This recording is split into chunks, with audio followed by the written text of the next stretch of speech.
You're listening to Tarazi Tuesdays with the Bible as Literature.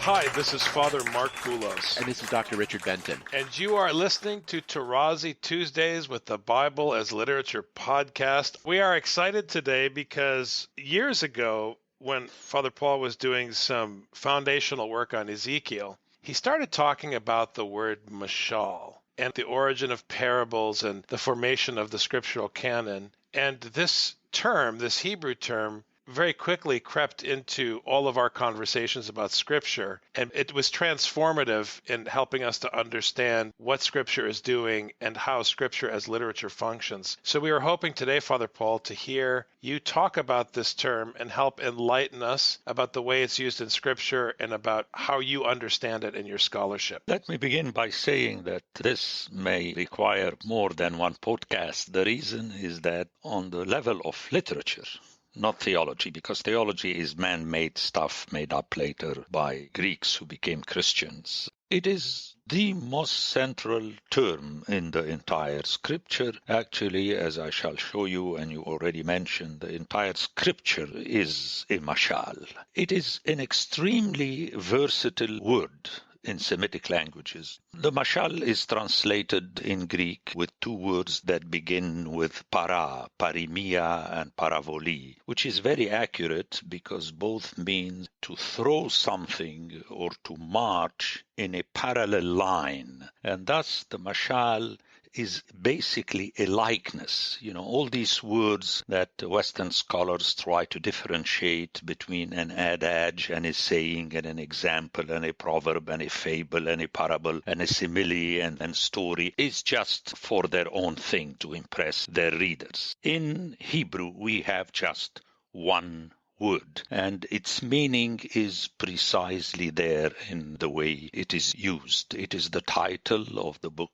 of the Proverbs, and it's an example that has full authority. For instance, when you give an example about the fable of the hare and the tortoise, you don't need at the end to tell your hearer, behave as a tortoise. The message is clear. You don't need these additions. That's why parables, and I would like to jump to the New Testament, immediately judge the person. I speak in parable in order to judge you, because the message is clear. And thus, it has an incontrovertible authority. The one who speaks in Mashal has full power. Ezekiel is referred to as Mashal Meshalim, the one who strikes Meshalim, who speaks in Meshalim. And here let me jump to Arabic, as I mentioned at the beginning. In Arabic, mumathil means actor. What's an actor? It's a person that plays a role in a story. You cannot just act without a story. You have to act something, and the one who sees you acting and speaking understands your position in the story. So that's a very important combination. Memashel, Meshalim, when God tells him, I'm going to take away all the Meshalim of the people in Israel, assuming that everybody speaks in Meshalim as teachers. The only Meshalim are yours, and you will be acting through Meshalim. Now, this is important because Ezekiel uses that word at the beginning of chapter 17, which is paralleled in Psalm 78, where he tells us the story of Israel.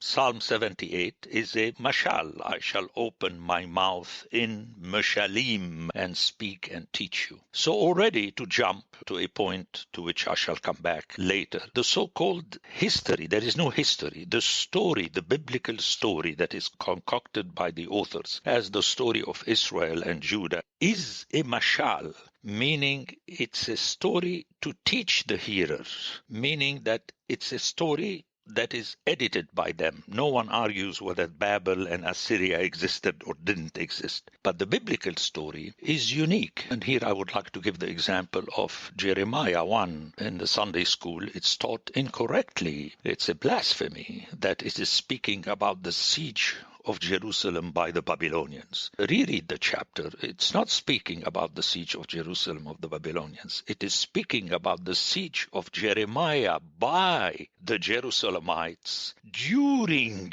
that chronological period, which is the siege of Jerusalem by the Babylonians. The two things are not equal. So Jeremiah is not interested in the Babylonians. Actually, he tells his people to give in to the Babylonians. They are going to take you. Don't worry about that.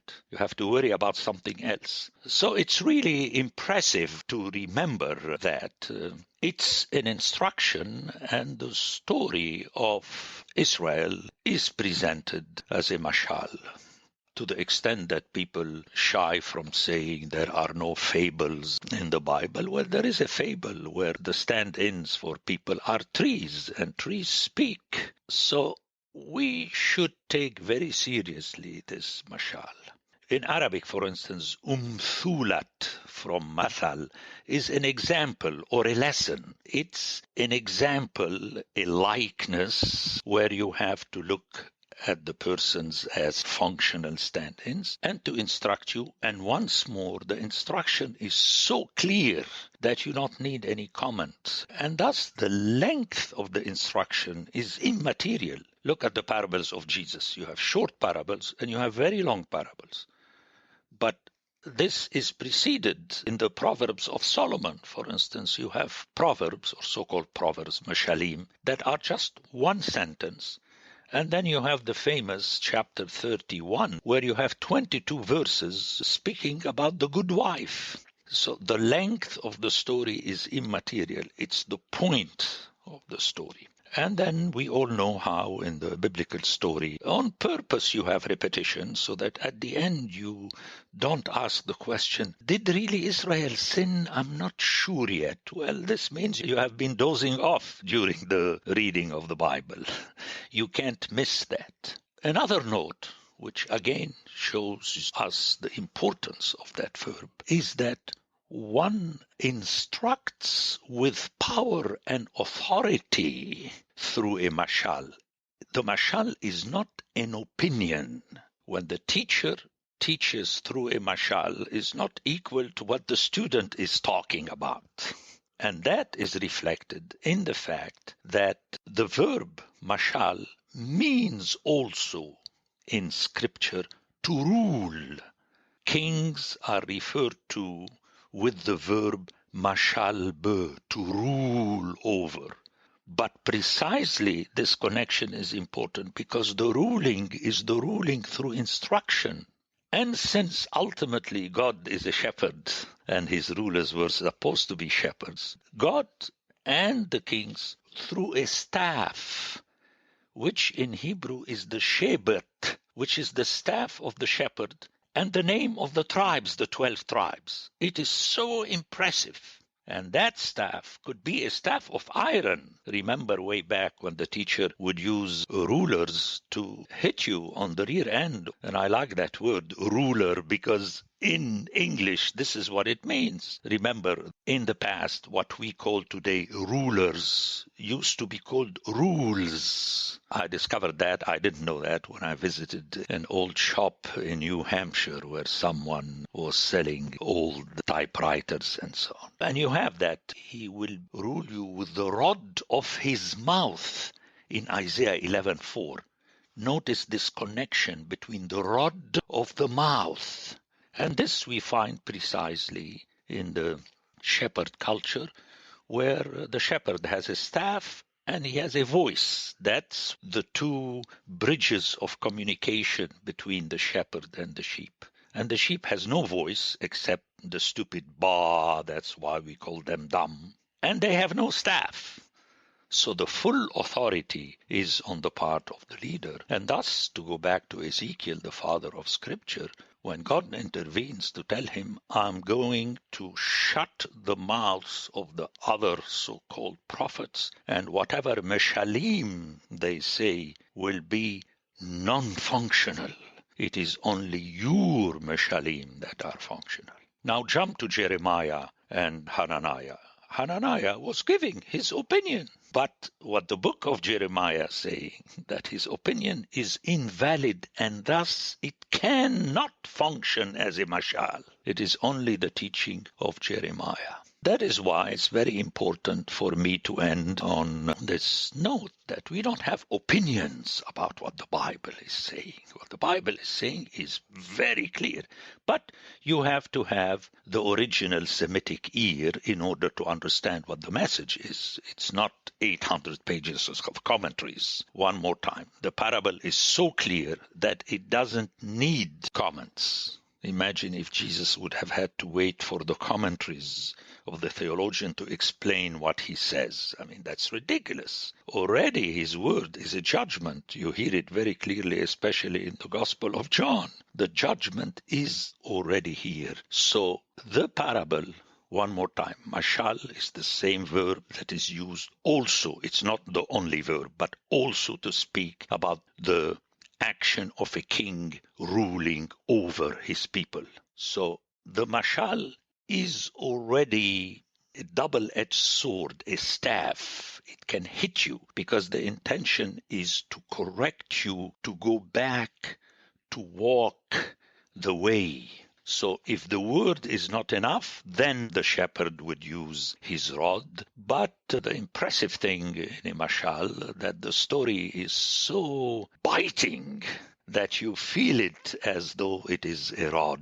It is a staff, and that's why we don't like it, and that's why we like to say, well, for me, this is what the text is saying. I really would like to think that the message is so and so, and then we open discussions and we talk.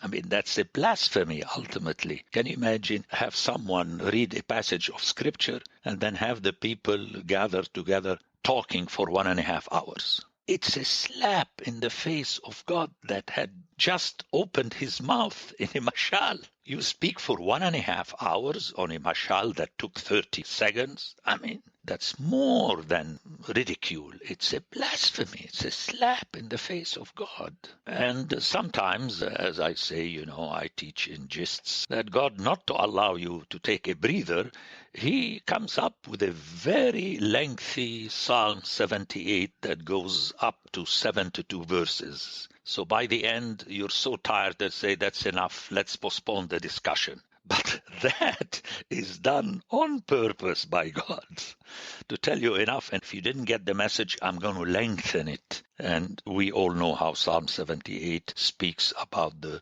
repetitive acts of disobedience of the people. So all in all, it's an essential word, and the only way to make the people understand it, it's not through a scholarly article what a mashal is. Try it once. You both deal with people in the parish. Just try it. Have them sit down and make a list of all the passages where you have that verb or noun, and there are many. So it may take 2 or 3 sessions. Why not? And have the people hear how this noun or verb are used in context. And slowly on, they will get the real meaning. Again, those who know Arabic are ahead of the game, even ahead of those who know Hebrew. It's just because the verb is used left and right. One more time. Mumathil, mumashal, is the word we use to speak of an actor. You play a role in a story. And this brings us back, you see how you make the turn to the fact that the biblical stories are just stories. To spend the time to historicize or not historicize is, again, a slap in the face of God who asked us to take care of the poor. And by now we have paid, I don't think billions, but at least millions in so-called archaeology of the Holy Land. So, Father Paul, you talk about the fact that the Bible requires no interpretation. And for Richard and I, we understand what you're talking about because we are trying to deal, as your students, with our students. We're trying to deal with the Bible as objective content. I mean, it's a set of data.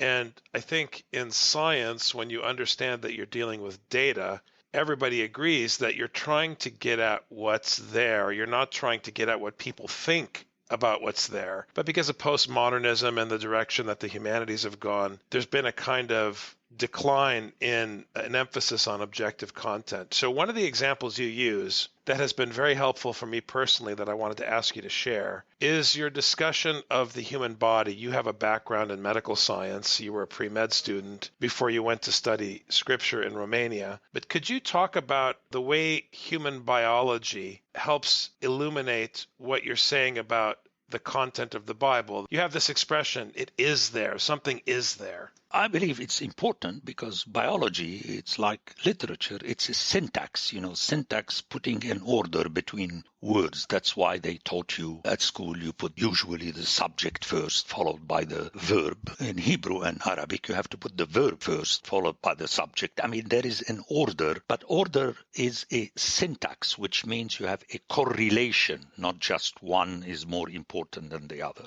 And this is what we find in the body, any biological body. And I give classically the example of an organ. Whatever you call the organ is immaterial. It is that organ that functions in this way. That's why if your kidney is bad, you need to have a machine that would function like this organ. Whether you call it kidney or not is immaterial. And here I give usually the example in Arabic, like the liver, we call it kabid. And then those who know the kabod and so on, means that's something very heavy. Why? Because the Arabic-speaking doctors that were the first famous doctors just realized it's the heaviest organ, so they call it kabid. Whatever you want to call it does not matter. And thus, to write so many pages on the liver, stressing the origin of the name, it does not matter. I just told you the origin of the name of the liver in Arabic. It does not matter. What matters is the function. And the function cannot be gathered unless you know the totality, which is the entire story. And that is known by now in medicine. People have to know. The doctor has to know. The doctor has to take first general medicine before you get specialized in one organ. For a very simple reason, because it is so. The classic example is blood pressure.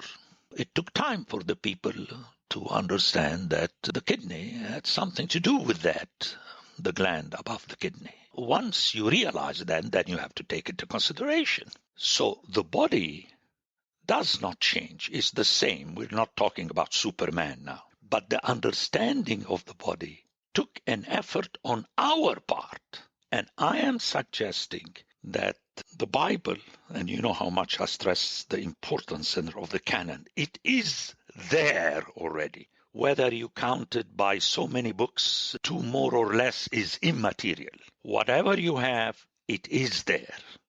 And it is up to us to make the effort to understand it. And we cannot understand it except by rehearing it the way the parents know. They keep repeating to you the same thing. Like an American mother is not going to change her statement between the morning and the evening. It's the same statement. It is up to the child to comprehend.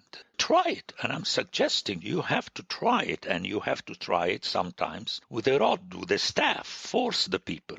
If not too many people are ready to do that, do as I did in my first parish. I had 2 Bible sessions. One of them was attended by one person. And she told me, don't you think, Father Paul, you should stop? I said, why? We have this hour. You decided to come. We continue. And she was the mother of 5 children. That's very important. So force it upon a few people and say, look, we're going to do that. Over a series of weeks, we prepared all the passages, and you can be choosy, actually, select passages and have them hear it again and again. And when you get to the noun or the verb, just say it in the original so that it would ring to the ear as such. The doctors are human beings, but notice when they speak together, they speak a certain lingo. They make it much shorter they understand one another. When they talk to you, they expand it. So the Mashal between 2 cardiologists speaking over the phone can take just 20 seconds, the consultation. But when the phone is hung up, the doctor may take 7 minutes to explain to you. But what he's saying to you is exactly what he was talking about or she was talking about with the colleague. I think in this sense, biology did not shape me, but helped me a lot in my dealing with Scripture, meaning I had to submit to it, not to force it to submit to my preferences or updated according to the times we are living. Well, Father, thank you so much for helping us understand this very important, even central concept of the Mashal, the parable. Really appreciate your time. Thank you very much, Father. Thank you.